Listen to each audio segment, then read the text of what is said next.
So in 2020, the Carrie Spillway, I know a lot of you aren't from around here. It's around New Orleans, just a little bit upstream from the French Quarter. And it is a river flood control device, part of the old river control system, that when the Mississippi River is overflowing its banks so that the city of New Orleans doesn't flood, water goes through the Carrie Spillway into Lake Pontchartrain, and Lake Pontchartrain opens up into the Mississippi Sound. So the year this happened, it happened when we were doing this class, the marine mammal class. So we were able to collect extensive data on the impacts of this event, and they were long lasting because the Carrie Spillway was open for a record amount of time. For the first time in its history, in 2020, it was open for a total of 123 days. That's all fresh water coming into the Mississippi Sound. And I had mentioned to some of you on the boat yesterday when I was telling you our salinity readings, 18, and then in the afternoon, 20. Well, that's really an elevated salinity for us around here. It's usually between 5 and 10, depending upon where you are. And then the further offshore you get, the salinity goes up. So I was pretty surprised to see here in Biloxi Bay yesterday morning, it was at 18 parts per thousand. That's pretty good for us around here. And it's gonna be good for the oysters, which is why I like to do salinity measurements, because I was telling some of you about a hypothesis that hasn't been tested, but somebody should as a thesis or a dissertation, that our coastal dolphins that live here in estuaries and at the mouth of rivers like Biloxi Bay, which is essentially this whole area right here, the mouth of where the Chutica Buff and the Biloxi River converge and come out from underneath the Ocean Springs Bridge, those dolphins, I very rarely see any impacts of the fresh water on them, meaning they might have a genetic predisposition to have a higher tolerance for fresh water for prolonged periods of time versus other populations that are further offshore, maybe the populations around the barrier islands, and then the offshore populations that are south of the barrier islands. When the Carrie Spillway had been open for about 3 or 4 months, we lost the entire oyster ecology here in the Mississippi Sound. The oyster, 99% oyster mortality. Did you all talk about that in the barrier island ecology class at all? In any of the classes that we've had here so far? It was a big deal. So the shrimp harvest for a couple years was diminished, and our oyster industry still has not come back. So there's a lot of programs we have now trying to reseed the oysters, because we used to be a big oyster producer. The oysters got 2 big whacks. They got whacked by the BP oil spill in 2010, and then by the Carrie Spillway in 2020. I was going to ask what year the spillway. Yeah, it was 2020. Opened in 2020 for 123 days. 142 dolphins washed up dead on our beaches here. So it had a big impact. The question was, where were these dolphins coming from?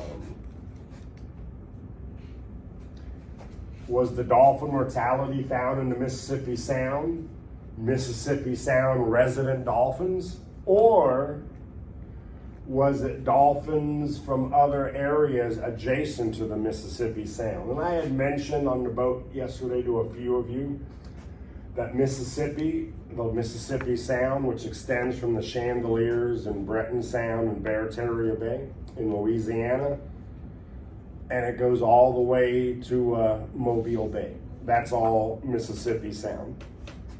and it has the largest population of bottlenose dolphins in North America. When they do surveys, they usually find around 12,000 uniquely identifiable dolphins in this area, which is more than any other place in a local area, more than Sarasota, Florida, more than Panama City, Florida. We have a very large population. Why? Because we have a lot of estuaries. We have 4 nice barrier islands: Cat Island, Ship Island, Horn Island, Petty Boy Island. That makes this area very protected. Typically, there's no predators. I heard somebody mention yesterday on the boat that they thought one of the catfish was a baby shark, and you're really not going to find baby sharks between the estuaries and the islands. They do grow up. They are born here in the estuaries, many species, but when they get to a certain size, they shoot all the way south of the islands. They don't hang out much in the Mississippi Sound proper. So there was a big impact on those fish and the sharks and everything that lived in these estuaries that relied upon the salinity.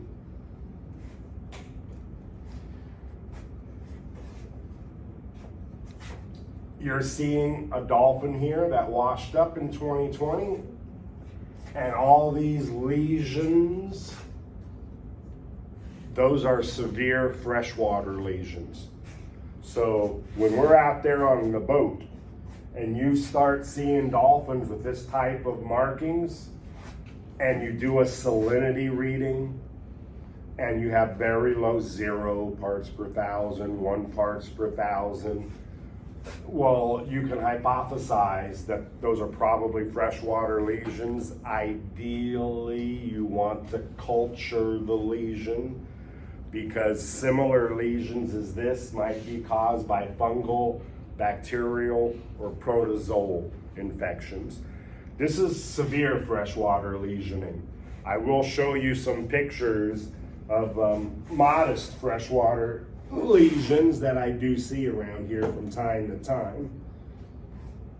So what we did in 2020 is every time we saw the dolphins, where the dolphins were at, we took the salinity measurement and we evaluated the condition of the dolphins. And I'm going to fast forward here a little bit. What's going around in the room right now is this diagram. This is a study and a methodology that was developed for use for dolphins under human care. And I applied it to the wild dolphins because it is very useful. You get your body condition, emaciated, ideal, and obese. And yesterday, I did not see any emaciated animals. Mostly I saw ideal, and I saw 2 obese. They were moms with babies. And that thing that's going around in that binder also shows you 2 other things. It has a grid pattern so that you can make notes and marks of any unusual lesions and scars on the dolphin's body, so flip through the pages when it comes to you. And there's also a part, and I can make copies of this if you want to integrate this into your hypothesis somehow, about eye health, whether their eyes are wide open, whether they're squinting, or their eyes are completely closed. Dolphins have, and whales in general, high lateralization of the cerebral hemispheres. There's not a lot of connections between the left and right cerebral hemisphere across the corpus callosum. Okay, everybody knows what the corpus callosum is? Anybody who doesn't know what the corpus callosum is, I'll tell you anyway. Between the 2 cerebral hemispheres, and if you put your hands together like this, you got the left hemisphere and the right hemisphere. Hold it upside down, by the way, and then your thumbs make up the olfactory nerves. So where your fingers are touching, your fingernails are touching would be the corpus callosum, which is going to have the myelinated fibers that connect the left cerebral hemisphere to the right cerebral hemisphere. And in odontosets particularly, there's not a lot of connections going across the corpus callosum. Dolphins are voluntary breathers. All whales and dolphins are voluntary breathers. They have to think about every breath that they take. If they're knocked unconscious, they will suffocate. So the way they sleep is half of their brain at a time, because they have the extreme lateralization. The other half of their brain can remain alert. So typically you may see a dolphin that has one eye closed and one eye open. And maybe it's not really that active. It's just what we would say resting. Well, it's resting half of its brain. It's sleeping half of its brain. The technical term is vigilance. And the Navy has done some studies on this, because dolphins can remain vigilant for extended periods of time, meaning they don't need sleep. So they took a dolphin and put it in a contraption where if one of its eyes started to close, a light or a stimulus would come on that side and it would wake that dolphin's that side of the brain up. In other words, they were purposefully depriving this dolphin of sleep. Well, why would they do that? Because they want to be able to do that to soldiers. They want to know how they can apply that to soldiers so soldiers don't need sleep. So they did a day and the dolphin remained vigilant. They did 2 days, the dolphin remained vigilant, 3 days, 4 days, 5 days, 10 days. Once they got beyond 10 days, they stopped the experiment because the dolphin remained vigilant if there was a stimulus. So the dolphin could remain vigilant if there was something to remain vigilant for. And so they used that to help to look at, they did MRIs on the dolphins as this was happening to find out what processes were happening in their hemispheres that allowed the dolphin to remain vigilant.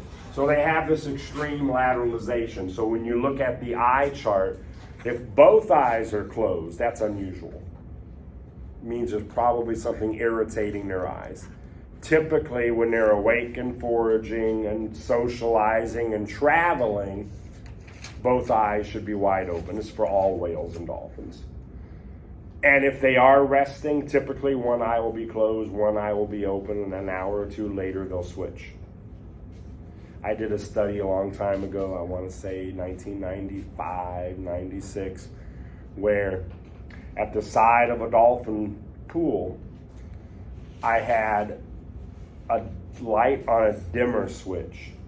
And I would go in at night between 1 in the morning and 4 in the morning, and I would slowly turn up the light and see at what intensity did then the dolphins, did they wake up? Did they notice it?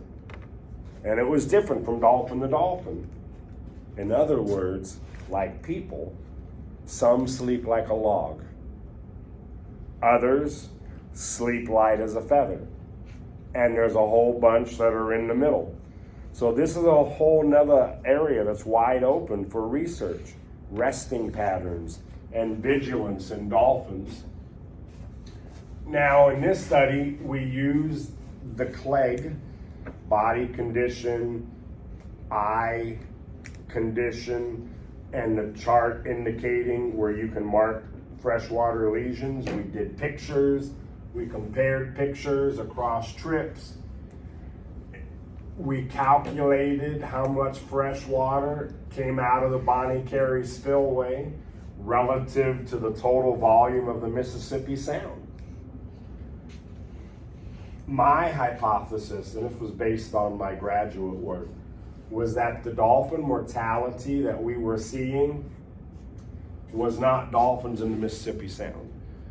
Because when we went out on our trips, and we did this in this study from March through September of 2020, we saw one lesion live dolphin in the Mississippi Sound, and all the other dolphins looked normal. So where did those other 142 dolphins come from? That's what we wanted to figure out. So the U.S. Geological Survey and the Army Corps of Engineers maintains a network of Mississippi River flow monitors, and I went to their live data and their historical data in order to calculate the flow rate of the Mississippi River, and when they open up the Carrie Spillway, how much of that is coming into the Mississippi Sound. So to give you an idea spatially, I don't think I brought my laser pointer. So looking here at this map, here's New Orleans. Right over here is the boundary between Mississippi and Louisiana. We're about right here. And I have another map that I'll show you that's all on. This one is close up, showing you Lake Pontchartrain. Here's downtown New Orleans, and here's the Carrie Spillway right here. This is the Mississippi River winding its way through New Orleans. And right here, the Mississippi River comes really close to Lake Pontchartrain. The last great flood of the Mississippi River in 1927, a natural crevasse opened between the Mississippi River right here and Lake Pontchartrain. So they just turned this into a man-made crevasse that they can, really big boards that hold the water back, and they can pull the boards out when the Mississippi River is running in flood stage, so that the city of New Orleans itself doesn't get flooded. The volume of water in the Mississippi Sound is difficult to calculate because there's so many factors. Tides, if the wind is blowing from the south, we have more water in here. If the wind is blowing offshore from the north, all the water is pushed out. So you got to take all those things into consideration, but the bottom line is, on average, an estimated volume of the Mississippi Sound, 1.8 trillion gallons. Now, according to the Army Corps of Engineers, when they opened up the Carrie Spillway, 192,000 cubic feet per second of water was coming through the Carrie Spillway in the Lake Pontchartrain and into the Mississippi Sound. 192,000 cubic feet per second for 123 days. That's over 2 trillion gallons of fresh water going into the Mississippi Sound. How much water does the Mississippi Sound hold? 1.8 trillion. So in other words, the entire volume of the Mississippi Sound was freshened up. So here we see that map again. Here's the Carrie Spillway. Now we have an expanded view. Carrie Spillway sitting right here just upstream from New Orleans to protect New Orleans. When the Mississippi River is running in flood stage, they open up the Carrie Spillway. You can see the two channels right there, and the water goes right into Lake Pontchartrain, which empties in the Lake Bourne, which empties right into the Mississippi Sound. This is where we're located. We are currently sitting right here in this room. Yesterday, when we did our morning trawls, we were right around this neighborhood. Here's Deer Island, and we went around this area doing our trawls, and we came over here and went in this area doing our trawls. This check mark is the only place we saw a live dolphin in the Mississippi Sound that had some freshwater lesions, but very modest. Not a whole lot. The dolphins, this is their home. And I was saying this to some people on the boat yesterday. They are homebody animals. They have these pretty distinct home ranges around here where we have a very well established population that lives right here in Biloxi Bay between Deer Island, Ocean Springs, and Point Cadet, because that's prime dolphin real estate. It's protected, it's sheltered, there's very few predators. That's why I was talking about the sharks. They don't really hang out in the Mississippi Sound proper, although they might be born in the estuary. Once they get to a certain size, boom, they're coming south of the islands. Very rare to pick up a shark here within the Mississippi Sound. It's not unheard of. It's just not that common. So there's not a lot of predators around here. I'm gonna do a little segue. The US Navy still has a couple hundred dolphins. SeaWorld has a few hundred dolphins. Gulfarium, Gulf World, Marineland, Georgia Aquarium, all these places that have dolphins, where do you suppose they all originally came from? They came from right here.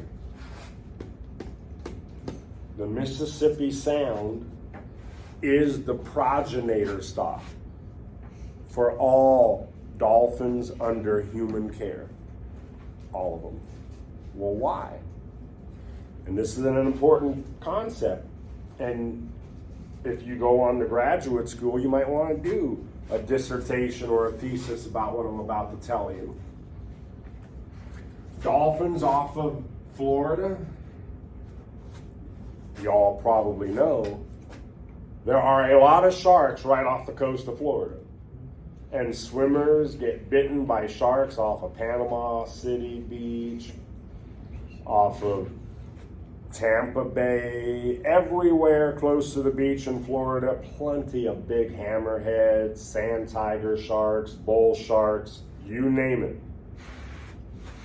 We don't have that in our coastal areas here. The big sharks are way out here. So there's not a lot of predators. Some of you noticed on the boat yesterday that on this side where we were trawling, about 9 or 10 feet deep. On this side of Deer Island where we were trawling, about 14 feet deep. Okay, what is the average depth of the oceans collectively? Anybody want to take a guess on that one? Throw me some numbers. The average depth collectively of the ocean basins of the world is 10,000 feet. So it's really shallow here. If it's low tide and we have a strong wind blowing out of the north like we do in the wintertime, December, January, February, March, you can literally walk to Deer Island. That's how shallow it gets. Our water here is relatively warm, protected, predator-free, lots of food, lots of opportunity to forage. Nature, nurture. Why are the dolphins in the Mississippi Sound the progenitor population? Because they're so mellow and relaxed. Because they don't have to worry about what's going to come down from 5,000 feet and gobble them up, because we're only 10 feet deep on average. There's not a whole lot of predation out here in the Mississippi Sound. The whole Mississippi Sound is really good dolphin real estate. Plenty of food, no predators, shallow, warm, protected water. So the dolphins in the Mississippi Sound are very mellow by nature. Compare that to the dolphins off the east or west coast of Florida, or off of the west coast of the United States, where off the west coast of the United States, you go 20 yards off the beach, say in California, and it's 2,000 feet deep. Those dolphins are much more neurotic. They're much more nervous. They're more wary. They have predators they're always on the lookout for. They have to worry about what they can't see way down deep below, what's going to come up and eat them. There's a lot more competition for food because food resources off the east coast of Florida and the west coast of North America are much more widely distributed. So you're going to see a lot of different types of foraging methods, different than you're going to see here in the Mississippi Sound. So they learned early on in the 1950s that if they take dolphins from the west coast of North America and the east coast of North America, those dolphins take a lot more time to get acclimated to being under human care. But dolphins here in the Mississippi Sound, they'll take to it like that. Why do you suppose that is? It's something I mentioned to you on Wednesday. Because they've been following shrimp boats for 300 plus years. There's already a pre-established relationship between dolphins and people that goes back many generations among dolphins and people here in these waters. Who's seen the movie Forrest Gump?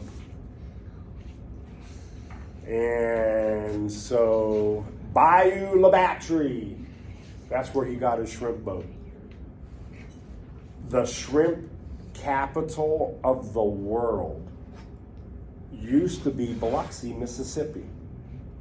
So we had way more shrimp boats before 1969 than after 1969. Before 1969, there were thousands of shrimp boats supporting populations of thousands of dolphins, like what you saw yesterday when we were out on the Jim Franks. In 1969, Hurricane Camille happened. It was the most destructive hurricane here on the Mississippi coast until Katrina. And it destroyed the shrimping industry. And the shrimping industry moved the Bayou Labatry in Alabama.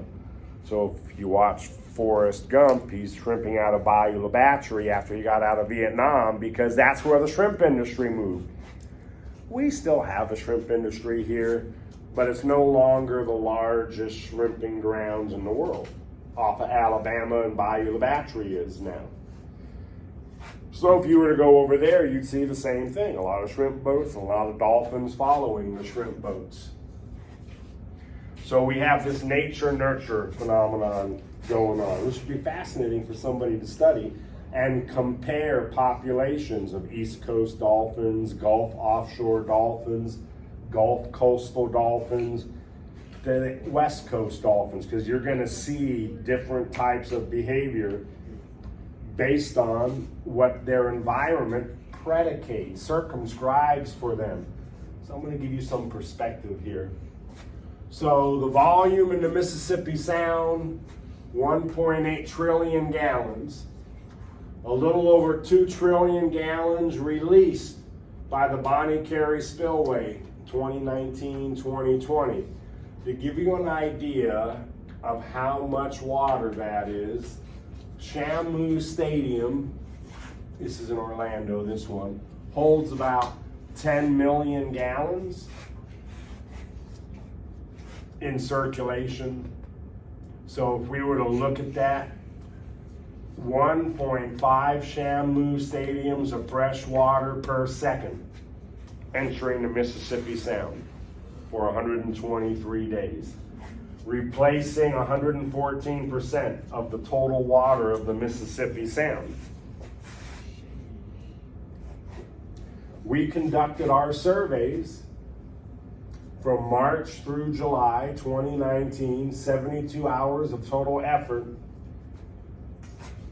When you do research like this, whether it's behavioral or physiological, because this is on the physiological side, one of the things you might want to mention in your results is how many hours of effort you put in searching for your subjects. that helps people to replicate your study later.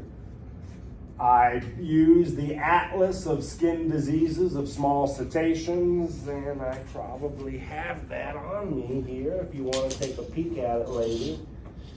It seems like something I should have close by. It's around here somewhere. I got to remember where I put it. I did use it for a presentation a couple months ago, so it might be sitting somewhere not near me at the moment. But it goes through all the different types of lesions so that you can identify one from another. In our study, between March and July here in the Mississippi Sound, we identified 51 unique dolphins. Different locations. We used the sampling methodology of the clay that I'm passing around for you. And if you want me to print sheets of this for you so that you can include this in your ethograms, you might develop a hypothesis between, who's following the shrimp nets, who's waiting for the bycatch. Are they fat dolphins? Are they skinny dolphins? Are they normal dolphins? What's going on there? So you can add that. That'd be something interesting to look at. You saw me using the same camera yesterday, very fast camera, and everything was backed up, everything that we looked at with photo documentation. You always want to do that, and I'll show you here in a little bit the pictures from yesterday. Bless you. So here's our total observations. We've got March and each of the days we were out looking, the salinity levels, and then the number of lesion versus unlesioned dolphins. So we have no lesioned out of 3, no lesioned out of 1, no lesioned out of 10, so on and so forth. The only day we saw a lesioned dolphin was on the 29th of May, 2019. So 1 out of the 3 dolphins that were uniquely identifiable, and then that was the only one. However, here on the same day, we did come across a dead dolphin, and that was the one on the map where it had the X. So I'm going to go back there real quick. There's our dead dolphin.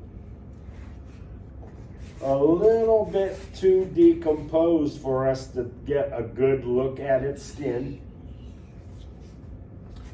But here is our modestly lesioned dolphin. You see these big blotches? Now this dolphin's behavior was normal. And so when you combine behavior with physiological studies, it helps you to understand, are these lesions hindering the dolphin's ability to travel? Are they hindering the dolphin's ability to forage? Are they hindering the dolphin's ability to socialize? And of the 3 things I just said, the dolphin foraged just fine, the dolphin traveled just fine, but other dolphins didn't want to be near that dolphin. So probably have some problems socializing. Other dolphins are probably looking at it going, cooties, cooties, cooties. They don't want to be near that dolphin. There are some highly transmittable viruses that the dolphins get skin lesions, one of them being morbillivirus, which is a deadly virus for dolphins. Another one is erysipelathrix. So the dolphins might know, hey, you see a dolphin that looks like that. Mom was telling her calf, stay away, stay away. Yeah. How does freshwater cause their skin to lesion? So, evolutionarily speaking, they're supposed to be in salt water. If you go into salt water for a long period of time, what happens to your skin? It dries like slough. It prunes up and sloughs off. So there's 2 things happening. One thing is now you are in a hypertonic solution. I don't want to take you back to Bio 1 and osmosis here. But when you're in salt water, all of the fresh water is leaving your skin. and your skin is therefore wrinkling and pruning up. And then if you're in a pool for too long, that's fresh water, that's when you slough. So the dolphins are having the opposite impact. If they're supposed to be in salt water, but now they're in a hypotonic solution, then the water is rushing into their skin cells, causing them to burst. Hemolysis or lysis of those cells, and that's what's causing the lesions. Those blotches are skin cells that are bursting. And then here was that mortality. Probably was dead and got wrapped in this crab trap line, but you can see at some point, when we look at stranded dolphins, we categorize them as alive when they hit the beach. Fresh dead, meaning they just recently passed on, haven't been dead more than 12 to 24 hours. Modestly decomposing, moderately decomposing, severely decomposing. This is between a 4 and a 5, between moderate and severe decomposition. Almost all of its skin has peeled off. I only see skin here and here and in this. That's the blubber here, because all the skin is long gone. So I couldn't get a good idea if it had freshwater lesions or not, because of the state of decomposition. So that's this dolphin here. Here was our live dolphin the same day that had the moderate lesions. And in all these other sample sites, everybody was normal. No lesions whatsoever. So again, we're sitting in a room right here at the moment. Cat Island, Ship Island, Horn Island. This is Gulfport. That's the harbor at Gulfport. It is a deep draft freight harbor where big ships are coming in, banana boats from South America, things of that nature, and a cruise ship every once in a while. And the shipping channel runs right through here in the pass between Ship Island and Cat Island. There is the deep draft ship channel. This dead dolphin is right in the middle of the shipping channel because there's good current flow in there. I told some of you on the boat yesterday that here is some primary dolphin real estate, great protected habitat. And I said here, not so much, because this is more exposed. Here it's all nice and protected and enclosed. Over here, not so much. There are dolphins that are scattered here between Biloxi Beach and Gulfport, but over here near Gulfport Harbor, we see a nice cove, another nice cove, and they have the harbor. There's another well-established group that lives over here, and I study this group a lot. We have another well-established group out here, another well-established group over here, another well-established group over here. So this dolphin was floating in that shipping channel, and I had done a study back in the early 90s with a hypothesis that all of the dolphin mortality that we find on Mississippi beaches are not Mississippi dolphins. So I use satellite telemetry and geographic information systems. How many of you are into geographic information systems? It is a great tool for both whale and dolphin research because you can visualize all your data and convert it into maps. And that can be environmental data, behavioral data, stranding data, whatever data. So I took data from 93 to 2001 on strandings. The darker the color purple in that time period, the more dolphins were stranded in that area. And what do you notice? Well, on those mainland beaches that are behind the islands, there's not a whole lot of stranding concentration. However, in those areas that are not blocked, here's the shipping channel, boom, look at the concentration of strandings there. Because they're floating into the shipping channel. They're being pushed by the currents, the tide, and the wind. And a lot of animals are found on the barrier islands, indicating that the mortality is happening way out here somewhere. This is the Chandelier Sound. So based on this data, I hypothesize that most of this stranding was occurring outside of the Mississippi Sound, and that these animals, once they die, they get blown in, or the current carries them either onto a barrier island, again, Cat Island, Ship Island, Horn Island, Petty Boy Island, and they have to float between the islands to get into a mainland beach. So we concluded based on that most of the 142 dolphins that we found here in Mississippi as a result of the Carrie Spillway were probably from Louisiana waters, which was closer to the Carrie Spillway, where salinity was 0 for the entire time, where if I go back to our salinity chart, you'll see our salinity was not 0, 5, 5, 5, 10, 4, there's a 0 day, there's a 0 day, 7, 2, 3, 3, 1, 7, 8 parts per thousand. So our salinities in the Mississippi Sound were not necessarily at 0, but it was the further you get over here.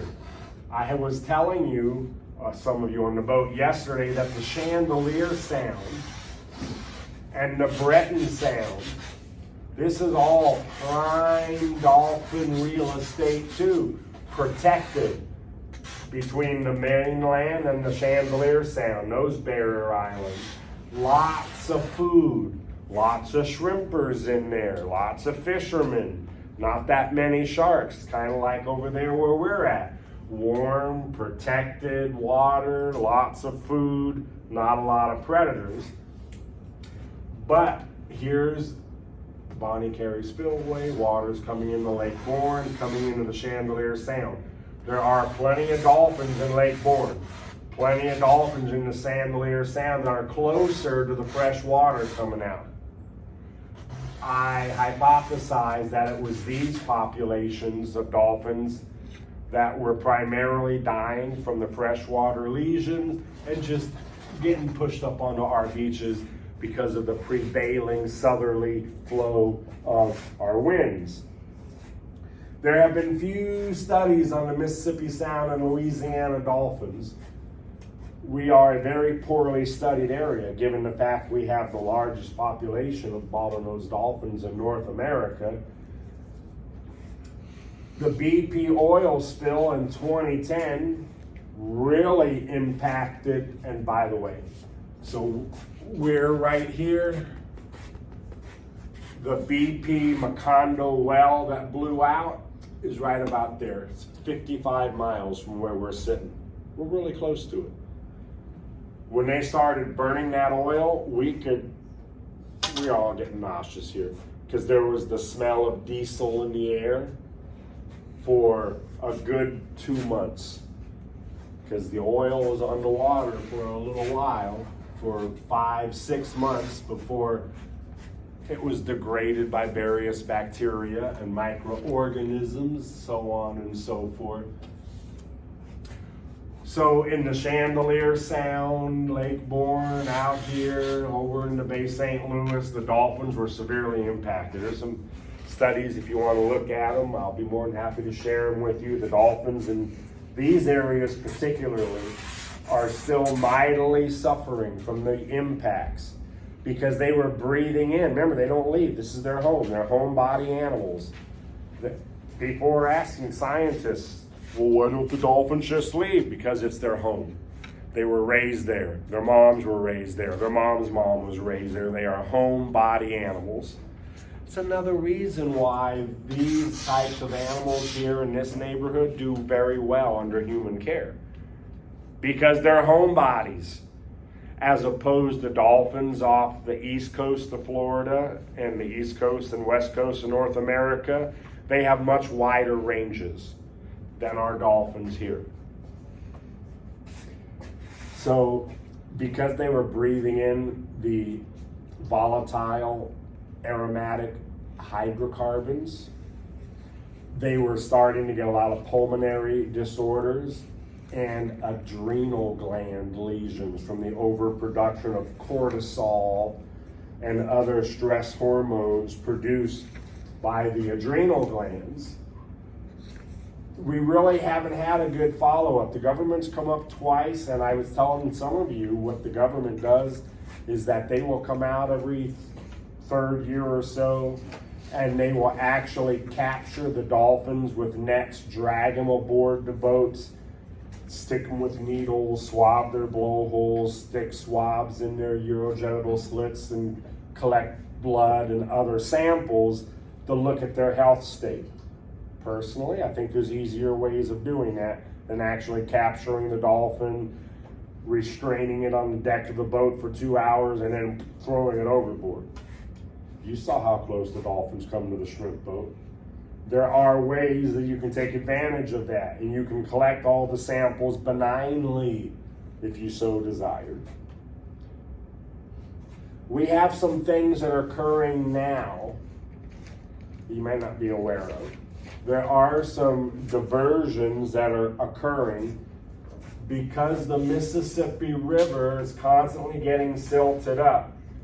They're making a diversion here in Breton Sound, and then there is another diversion going to be occurring in the Bretaria Bay, but essentially we're looking at the Mississippi River and some of its tributaries, and what they're doing right here is they're making another river diversion where the Mississippi Sound is being diverted into the Chandelier Sound, which is bringing fresh water into the Mississippi Sound. Nobody's really researching this and the impact it's going to have on the dolphins. It's already killed thousands of dolphins in that area of Louisiana. The federal government gave permission, authorized the state of Louisiana in their endeavor to do these diversions. They're allowed to kill the dolphins. There's a lot of people that are saying, you know, the river diversions are bad. Not only are they killing the dolphins, but now they have wiped out all of the shrimp and oyster beds that were commercially important in these areas. So a lot of commercial and recreational fishermen, this habitat has now completely changed to freshwater, from saltwater estuary to freshwater. So we've lost a lot of important estuarine habitat because of these diversions. And it's getting attention, it's just not getting enough attention. So where that stands today is that the government's allowing this to continue. If you want to read more about what's happening with the Mississippi River, I recommend this book strongly. It is a good one, and it talks about the entire history of the Mississippi River. All right, so there's my little spiel about that, so that if you so desire, you can take a look at some basic body condition scoring sheets as a part of your ethogram if you wanted to compare the dolphin's fitness to behavior that you see, or where you find the dolphins, or skinny dolphins over here or over there. We made the observation yesterday that there was 1 or 2 juveniles over on the west side of Deer Island, but well-established adults with moms and babies and breeding males in Biloxi Bay on the west side of Deer Island. Now, I haven't actually looked through my pictures yet from yesterday because I didn't have time, because I had to do a bunch of paperwork. And then, did you eat your shrimp yesterday? Okay, so I took 30 minutes to peel my shrimp, And I'll add something I forgot to mention to you. So I peel my shrimp, and then